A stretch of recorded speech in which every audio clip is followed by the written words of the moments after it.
r/NoSleep. Every year, we left offerings at the edge of the forest, but never at midnight.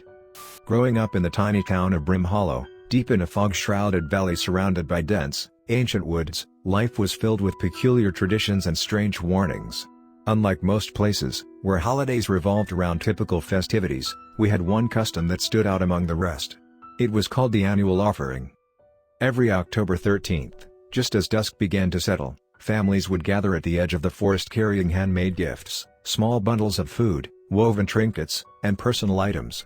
These offerings were carefully placed on the cold ground, just beyond the first row of trees. Everyone participated, from the youngest child to the oldest grandparent, and we all knew the rule that held us together: never place your offering past the stroke of midnight. We didn't know exactly what happened to the offerings once they were left behind. All we knew was that by the following morning, they would be gone. My parents, like everyone else, never explained why we observed this tradition. It was simply how things were. When I was young, I was happy to accept this ritual without question. But as I grew older, curiosity began to take root in my mind.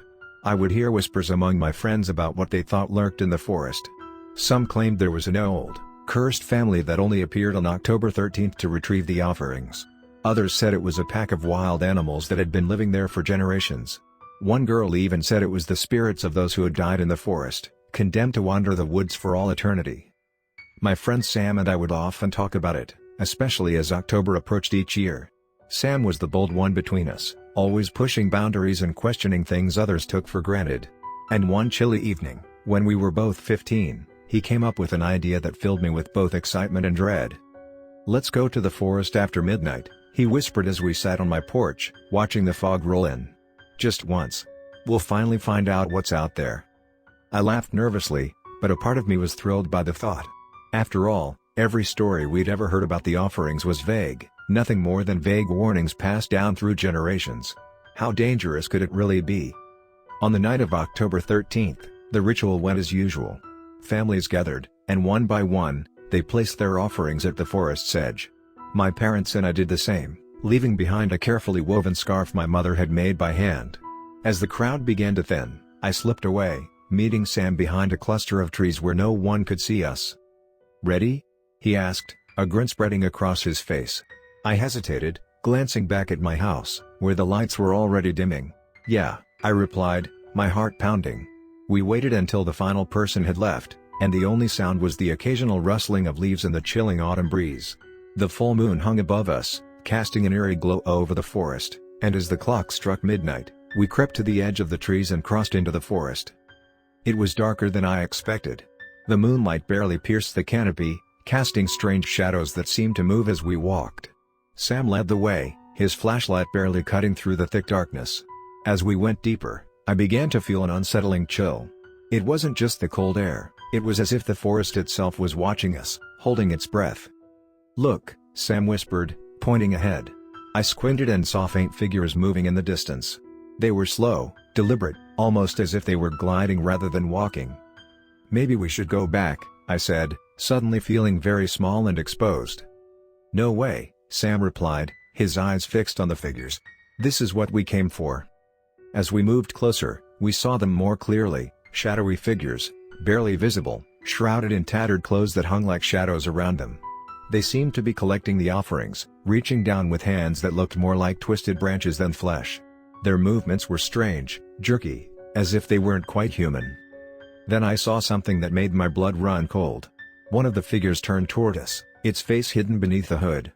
But as it lifted its head, I caught a glimpse of something that looked like bone, white and polished, with hollow eye sockets staring directly at me. "Run," I whispered, grabbing Sam's arm. But Sam was frozen in place, his gaze locked on the figure. The creature, or whatever it was, began to move toward us, slowly at first, then faster, as if it had just realized we were there. I could feel my heart pounding in my throat as I tugged at Sam, pulling him away with all the strength I had. We turned and ran, our footsteps pounding against the forest floor.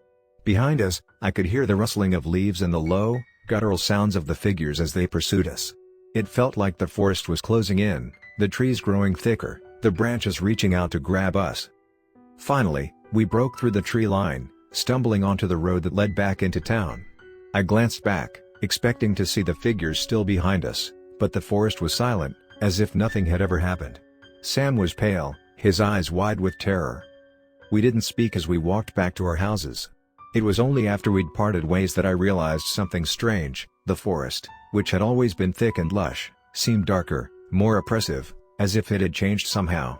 The trees looked twisted, their branches curling in unnatural shapes. The following day, I avoided Sam. I was too shaken to talk about what we'd seen, and from the look in his eyes, I could tell he was too. But that night, as I lay in bed, I heard a sound that sent a chill down my spine, the faint, rhythmic tapping of branches against my window. Over the years, Sam and I drifted apart, and though we never spoke of that night again, the memories haunted me. Every October 13th, I would feel a strange pull to return to the forest, to see if the offerings were still there. But I knew better. A few years ago, I heard that Sam had disappeared. People said he'd gone into the forest one night and never returned. They called it a tragedy, but I knew the truth. Whatever we had disturbed that night had been waiting for him all these years, and now it had finally claimed him. Sometimes, in the dead of night, I think I hear those same rustling sounds outside my window.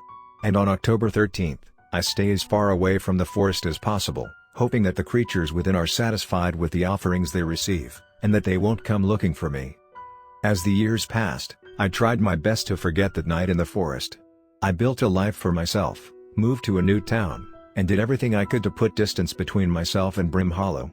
Yet, every October 13th, I'd feel a gnawing dread creep up my spine, as if the forest still had its claws in me, pulling me back.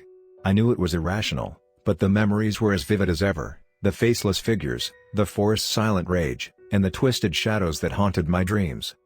One October, about a decade after Sam's disappearance, I got a call from my mother.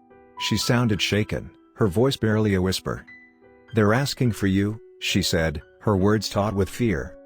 "Who is?" I asked, though I felt I already knew. "The townsfolk," she replied, pausing before she continued, "and something else, something from the forest." I felt a surge of anger mixed with fear. How could my mother still believe in these superstitions? I wanted to brush it off, tell her I'd moved on, but a chill ran down my spine as she continued. "They say, the offerings aren't working anymore.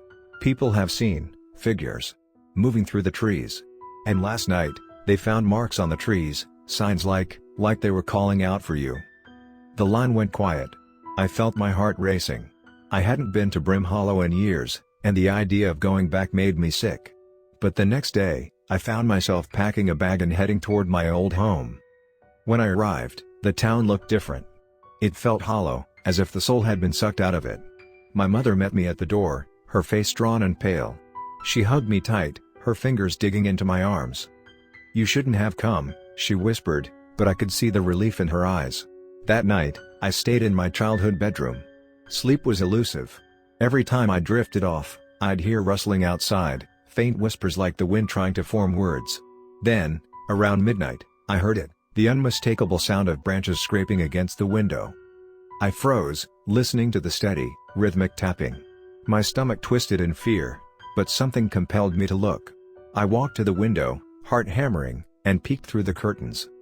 In the yard below, I saw figures, shadowy, twisted things with empty, hollow faces and limbs that moved in unnatural angles. They stood there, just beyond the light cast by the house, their heads all tilted in unison, staring up at my window. My breath caught in my throat as one of the figures raised a long, branch-like arm, beckoning. I stumbled back, almost tripping over myself as I scrambled out of my room. I burst into my mother's room, my face pale with terror. "They're outside," I managed to choke out. She didn't need any more explanation. She nodded solemnly, as if she'd been expecting this. "We need to go," she said, grabbing her coat and a flashlight. "The townsfolk, they said you needed to make amends. The offerings aren't enough anymore." Despite every fiber of my being screaming to run in the opposite direction, I followed her. We made our way through the silent town to the edge of the forest. Several townspeople were already there, waiting, clutching their own offerings close to their chests. Their faces were blank, resigned, as if they were preparing for a final, solemn goodbye. One by one, they placed their offerings at the forest's edge, murmuring prayers under their breath. My mother handed me a bundle wrapped in cloth, a small, handcrafted doll she'd made for me when I was a child. "Go on," she said, her voice barely a whisper. You have to take it into the forest. You have to make this right." I took the doll, my hands trembling as I crossed the threshold of the forest. The moon was high, casting a ghostly glow through the trees, illuminating the twisted paths before me. The cold wrapped around me like a shroud, chilling me to the bone. I kept walking, each step heavier than the last, until I was deep within the forest. Then, I heard them, the figures from before. They glided between the trees, their faces still hidden beneath their hoods, their twisted limbs stretching out as they gathered around me. I clutched the doll tightly, my heart hammering in my chest. "What do you want?" I whispered, my voice barely audible. One of the figures stepped forward, lifting its hood. This time, I saw its face clearly, if you could call it a face. It was a skull, smooth and white, with hollow eyes that seemed to burn with a cold, otherworldly light. It reached out a bony hand, pointing to the doll in my grasp. Is this what you want?" I asked, holding it out with a shaking hand. The figure nodded, and the other figures leaned forward, their hollow faces tilting, watching intently. I placed the doll on the ground, stepping back as their hands closed around it, their touch delicate yet possessive, as if the doll were a long-lost treasure. But as I stepped back, I felt something grab my ankle. I looked down and saw roots winding up around my leg, pulling me down. I struggled, panic surging through me, but the roots held fast.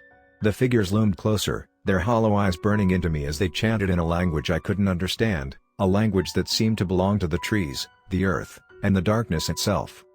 Just when I thought I'd be pulled under, a voice cut through the chanting, a voice I recognized. "Stop." It was Sam. I looked up, and there he was, standing just outside the circle of figures, his face pale and gaunt but unmistakably him. He reached out, his eyes full of sorrow. "I've been waiting for you," he said. "You have to leave, they want you to take my place." I felt a surge of confusion and horror. Sam. Had he been here all these years, trapped by these creatures, waiting for someone to take his place? He stepped closer, and I saw the marks of the forest etched into his skin, twisting vines, deep scratches, and dark shadows beneath his eyes. "They don't want offerings," he said, his voice a hoarse whisper. "They want a life. I broke the rules, and now I'm bound to this place. You have to leave. Now." He reached out, grabbing my arm and pulling me free from the roots. The figures watched in silence, their hollow eyes following our every movement, but they didn't stop us. As we stumbled back toward the edge of the forest, Sam kept glancing over his shoulder, his face twisted with fear. "Promise me," he said as we neared the edge, "promise me you'll never come back." I nodded, too terrified to argue, and with a final push, he shoved me out of the forest. I fell to the ground, breathless, and when I looked back, Sam was gone. The figures had vanished, leaving nothing but the whisper of the wind and the silent, twisted trees. I never saw Sam again. But every October 13th, I remember his face, the hollow eyes of the figures, and the chill of the forest wrapping around me like a cold embrace. I left Brim Hollow that night and never returned, carrying the memory like a scar.